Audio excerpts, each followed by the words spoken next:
Battle of Pokrovsk, what Russia is planning and risks for Ukrainian forces. Trump knows about danger of freezing war in Ukraine and how US admits possibility of new North Korean troops being deployed to Russia. The latest news next.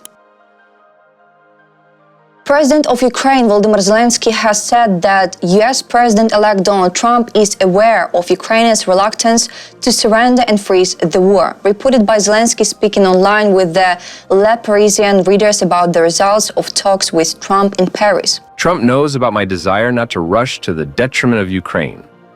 The country has long been fighting for its sovereignty.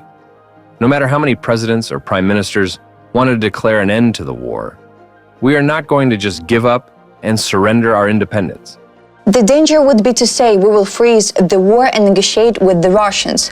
Zelensky said Trump is keen to resolve the war quickly, but he does not yet have access to all the information he needs. He is not yet in the White House and cannot have access to all the information, intelligence, the Ministry of Defense, certain diplomatic channels, and so on. When he is there on the post of the president, we will be able to speak the same language with the same level of information. About details, according to Zelensky, it is important that the changes in the US after Trump's election favor Ukraine. Zelensky said, "We would like to see stronger support for Ukraine from the United States. Our teams are already working with President Trump's teams. We will build relations with the new administration. This will be our priority. The United States has been and remains our leading donor in this war, although I want to emphasize that both Europe and the United States are important for Ukraine. We do not put anyone above the others." Russian forces are attempting to break through to Pokrovsk, a crucial logistical hub for the Ukrainian armed forces in the Donetsk region. The enemy may begin fighting directly for the city in the near future, which they aim to bypass from the flanks. RBC Ukraine has compiled a report on the situation in Pokrovsk.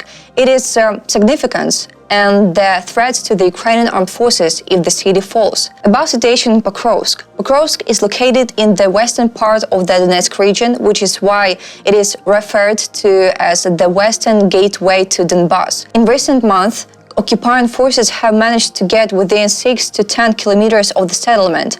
According to Deep State's map, the Russians are now just about 1.5 kilometers away from the southwestern outskirts of the city from the gray zone. Pokrovsk holds significant strategic value as it is an industrial city and provides access to important roads and railway connections.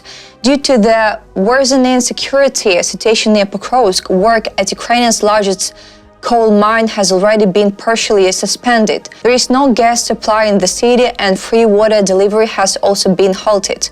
Due to constant Russian shelling, power outages are reported. Despite this, 11,000 people remain in Pokrovsk. Local authorities are urging evacuation due to the escalating danger. Russia's goals regarding Pokrovsk, Ukrainian defense forces are repelling Russian attacks near Pishane, which is close to Pokrovsk.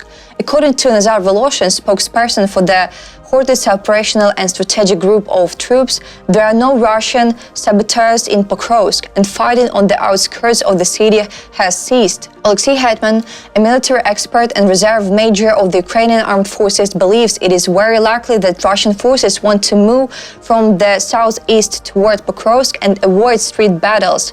The enemy understands that street fighting could take months and they need to advance quickly. Therefore, their plan is to encircle the city from the north and south. In other words, they want to create a full or semicircle around it and force our garrison, which is holding the defense, to withdraw from the settlement. This is understood by everyone, especially by our general staff and the units involved in planning military operations there. Hetman said about this in an interview on the YouTube channel of the RBC Ukraine.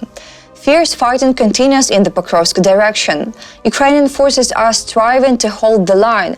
However, Hetman notes that the superior enemy forces make it difficult for the Ukrainian army to sustain this defense. Risks for the Ukrainian armed forces if the city is captured. Since Pokrovsk is the last major city before the administrative border with the Dnipropetrovsk region, a direct road leads to Pavlograd. Media outlets have increasingly suggested that capturing Pokrovsk could open the way for the enemy to assault the Dnipropetrovsk region. However, Hetman assures that no army can advance indefinitely and every offensive has a specific end goal. After reaching that goal, the forces stop and prepare for the next operation. This operation, which is happening now, was also prepared. It has been in the works since late last year. And the talk about opening the gates to Dnipropetrovsk, well, remember the Wagner Group and Bakhmut. He explains that during planning, the military logistics and specific objectives are calculated to determine which front lines to reach. Therefore, the expert argues that assessments suggesting that after Pokrovsk, if Russia manages to capture it, there will be a pause, similar to Bakhmut, are not accurate. However, that does not mean the war will end, or that they will not plan subsequent operations. This operation is also planned for the Donetsk direction. They are executing it as best they can. Progress is not rapid, but constant. It is not exactly what they planned. Thus, in the event of Pokrovsk capture, combat operations will continue, but their intensity will decrease, and the Russians will prepare for the next operation. However, there will be a pause, as has happened before, the expert concluded. North Korean soldiers were recently confirmed to be involved in combat operations in the Kursk region. However, Russia will likely avoid addressing this information, according to the Institute for the Study of War. Before reaching the conclusions, analysts reviewed recent developments. On December 16th, U.S. National Security Council spokesperson John Kirby confirmed that North Korean forces are participating in fighting and suffering casualties in the Kursk region. According to him, the United States observed North Korean soldiers being moved from secondary lines in the Kursk area to the front line over the past several days. The same day, Pentagon spokesperson Major General Patrick Ryder stated that North Korean soldiers had been killed or wounded during combat in the Kursk region. However, he did not specify the number of casualties. Ukrainian President Volodymyr Zelensky also commented on the situation. He reported that Russian forces are attempting to conceal the losses among North Korean troops. Additionally, they are reportedly burning the faces of dead soldiers to hide their presence in Russia.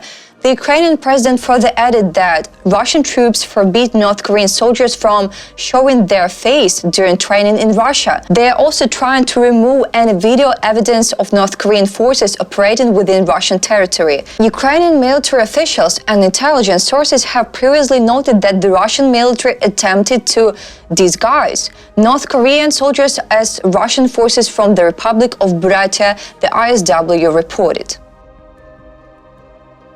The United States admits the possibility of new North Korean forces being deployed to Russia, yet no more soldiers have been transferred so far, says U.S. State Department spokesperson Matthew Miller at a briefing. The journalist asked him whether new units of North Korean soldiers were being transferred to Russia amid the losses. Miller noted that he had no information on new DPRK soldiers arriving in Russia, but that such a possibility was not ruled out. But we continue to assess that's a possibility, but it's not something we have seen as to date, the spokesperson said. He added that the United States had recorded North Korean troops' losses in the Kursk region, both killed and wounded. That's all for today. Thanks for watching this video. Like and subscribe.